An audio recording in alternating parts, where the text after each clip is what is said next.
Сәлеметсіздер ме, құрметті оқушылар. Бүгін біз сіздермен 17-ші жаттығуды талдаймыз. Бірінші есеп натрий 23 натрий берген, фтор берген, күміс берген, кюрий берген, менделей берген, басқа да ядролар берген. Осылардың құрамы қандай дейді. Яғни сіздер білесіздер, бір X дейтін элемент берілетін болса, және А және Z деп жазылады. Яғни осы жерде сіздер білесіздер, А тең Z қосылған N деген формула бар. А деп отырғанымыз массалық саны. Яғни массалық саны, малярлық массасы деген сөз, массалық массасы. Ал Z деп отырғанымыз протон. Ал N деп отырғанымыз ол нейтрон екен. Сонда сіздер енді натрийді алыңыздар. Натрий сонда 23-та 11 натрий. Осыдан А дегеніміз массалық саны 23-ке тең екенін айғаруға болады. Z протоны 11-ге тең екен.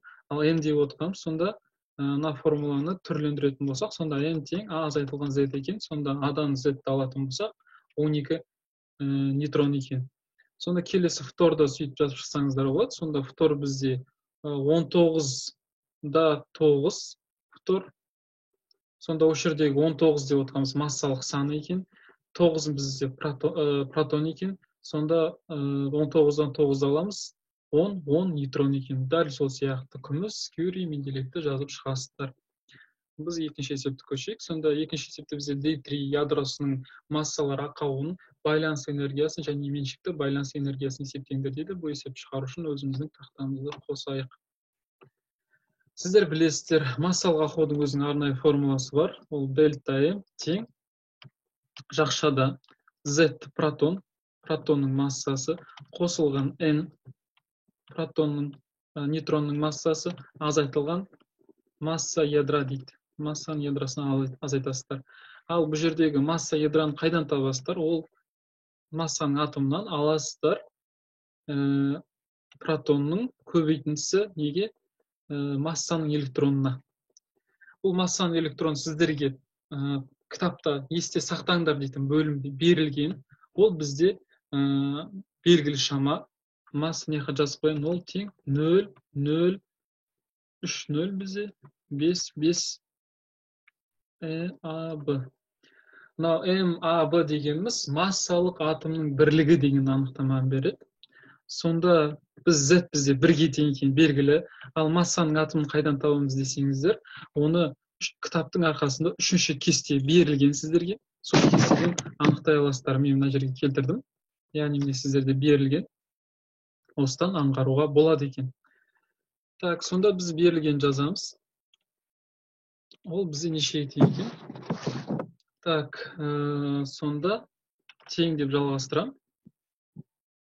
2, 0, 14, та 10, МАБ азайтылған.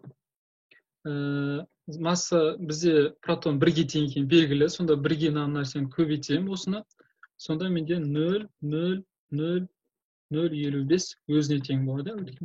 Любой санды 1-ге көбейтсек осыған тең болады. Азайтқан кезімізде бізде 2, 0, енді бұл жерде сандармен қателеспеңіздер, өйткені өте есептеуді қажет етеді. Осы нәрсеге тең екен. Енді біз не істейміз? Бұны аламыз да, мына нәрсені алған нәтижемізді мына жаққа қоямыз, мынаның орнына қоямыз. Бірақ біз мынаны білмейміз, оны да есептеп алуымыз керек. Сонда ZM протон қосылған N нейтронның массасына. Бұл да кестелік мағынасы бар. Кестесін көрсетейін сіздерге. Міне тұр нейтронның массасы и протонның массасы және нейтронның массасы берілген. Соларды орындарына қойып шығамыз. Так, бізде қандай элемент берілген десеңіздер, міне 1 да 2, D3 дейді. Бұны сонда бізде массалық саны 2-ге тең екен, жаңа айттық A'мыз 2-ге тең екен, Z-іміз 1-ге тең екен, нейтронымыз неге тең екен? 1-ге тең екен. Сонда мен Z-тің орнына 1 деп жазам. 1 көбейтілген. Ал нейтронның, протонның массасы бізде 0, 0, 0, 7, 28 МАБ. Қосамыз. Нейтрондікі нешеге тең? 1-ге тең. Көбейтем. Тура сол сияқты жаңа кестедегі мән жазам. 0,08, 67 МАБ. Сонда қосқан кезімде менде тең болады мына нәрсеге 2, 0, 1, 55, 95 массалық атомдық бірлігі. Енді сонда менде массалық ақауым тең болады. Мына нәрседен аламын. 95-тен аламын. 1-ден аламын. Так, міне, мына нәрсені аламын. Ол 2003 55 МАБ. Сонда менде алған кезде менде өте ұсақ нәрсе шығады. Ол 0, так, 0,0024 массалық атомдық бірлігі. Міне біздің жауабымыз, массалық ақауымыз мына нәрсеге тең екен. Біріншісін таптық. Екіншісін қалай табамыз? Бізге айтып тұр, байланыс энергиясын табыңыздар дейді. Сонда бізде байланыс формуласы былай.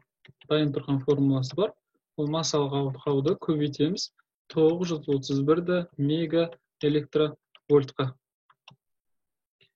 31-де 5 кешірім сұраймын. Сонда көбейткен кезімізде бізде 2,2 мега электровольт шығады. Ал меншікті кедергісін меншікті энергиясын тап десе, ол бізде осы байланысты бөлеміз аға. Біздің случайда массалық саны бізде 2-ге тең, сонда біз 2-ге бөлектеміз. 2,2-ні мега электровольтты бөлеміз 2-ге, сонда бізде болады 1,1 мега электровольт. Осымен есеп шығарымыз аяқталды.